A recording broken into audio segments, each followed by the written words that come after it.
Generative AI has to be one of the worst inventions of recent times. Like, when it first came out, I admit it was kind of novel, and I used it here and there to summarize articles. But as time went on, it has honestly made so many people's lives so miserable.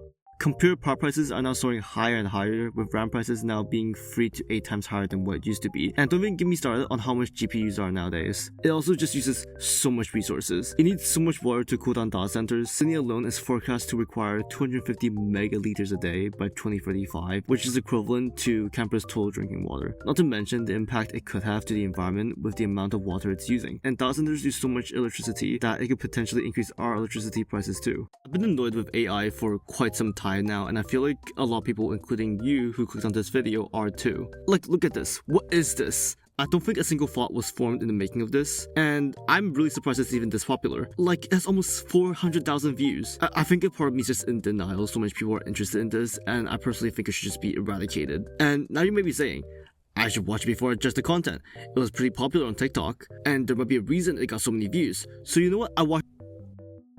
Yeah, I still don't really get it. This is just bad.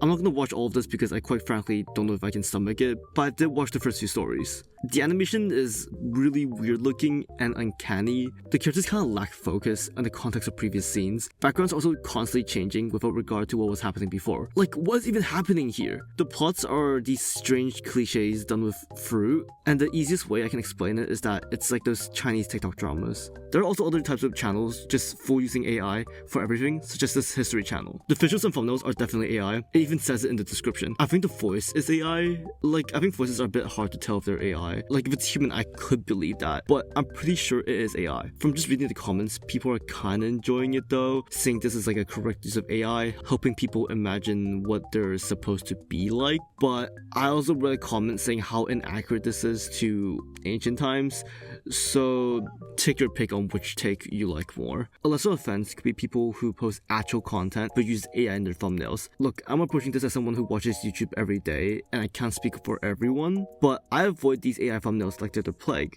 These aren't exactly bad thumbnails. I can tell what they're trying to convey, but they're just really uncanny. Maybe I'm just super sensitive to how things look, but this over glossy and plastic feel just screams fake or ungenuine to me. Weird muddy details, uncanny valley, this weird saturation that for some reason all of them have just makes it look so weird. People are also teaching other people how to generate content with the motive of just making money, and I think that just kinda sucks. Look, I don't make any money from this channel and don't expect I ever will, but I find making these videos fun, so I'm definitely not a demographic.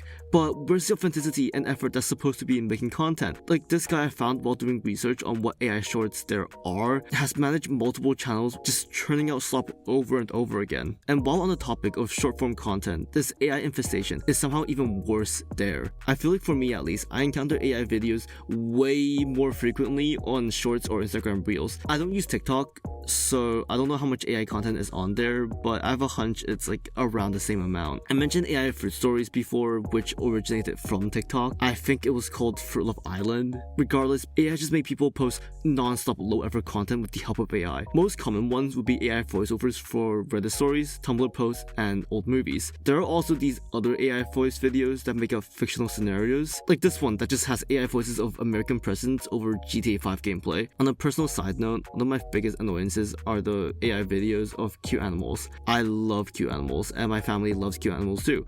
And we have a cat, which I will now force you to look at.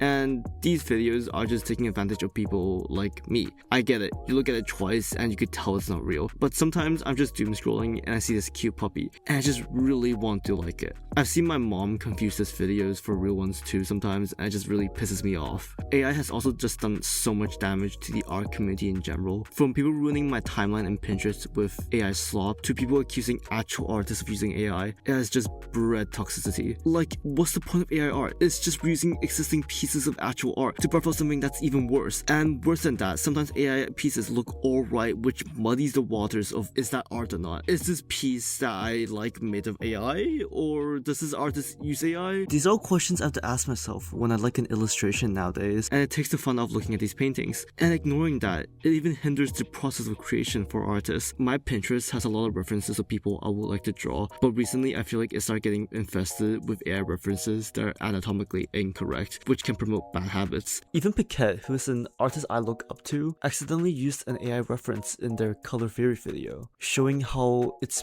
pretty hard to know something's AI unless you're actively looking for it. I've also just seen so many people argue whether someone's using AI in their art or not, and it has genuinely made people quit doing art, and it's so sad to see. I'm not saying people shouldn't think whether someone's using AI, but people more often than not just like jumping the gun and harassing actual artists. One really interesting thing I've seen is the different arguments people make for using AI to generate creative work. The most popular one I've seen is it lowers the barrier to entry, which is just bullshit. There really isn't even a barrier at all. Anyone can pick up a pen and draw what they want, and anyone can start writing what they want to write. This article where Sam Altman argues AI increases the creative access, making it easier for people to create art, saying as long as someone has something interesting to say, they can get it out there. And this just feels like such a weird take. As kids, we make flip notes to create animations. We draw on our notebooks to create art that helps us express ourselves. People aren't using AI to put out interesting ideas they have but can't conceptualize. They're using AI to fill in the blank for them because they don't believe they have the ability to do it. But people have to realize they can just try. A guy on Microsoft Paint using shapes to draw something has 1,000 times more soul than whatever AI can spit out. AI can't create, it only remixes what it analyzes, stealing from thousands of artists who most likely did not give permission to use their works in this way. This sentiment that Sam Altman has is worse in context of the article, considering it's in response to Miyazaki's "I strongly feel this is an insult to life itself," especially since they fed his work into AI to make this Studio Ghibli style crap. Another interesting argument for AI is that people being inspired by something is no different from what AI is doing, which frankly is very similar to the plagiarism versus inspiration debate. People have to know people criticize plagiarism. Like, look at the backlash internet historian has got from copying a whole video. Inspiration is different from what AI does because of human ingenuity, understanding, and appreciation. Humans can look at something and feel they're inspired because they like the thing they're looking at and understand why they like it. Let's use East of Eden for example.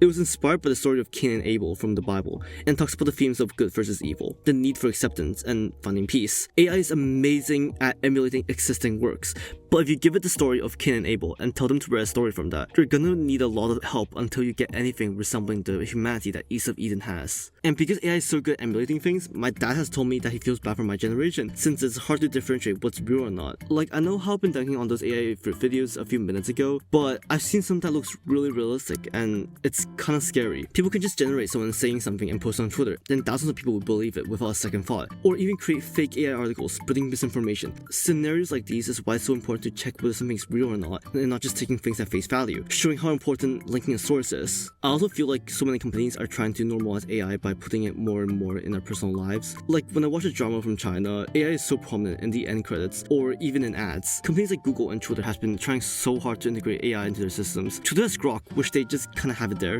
I'm not really sure why I would want to talk to Grok about this tweet. Google uses Gemini AI overviews, which can sometimes just be flat out wrong, but I guess one good thing is that they at least link where they found the information. Speaking of Gemini, why did Google integrate it into my documents?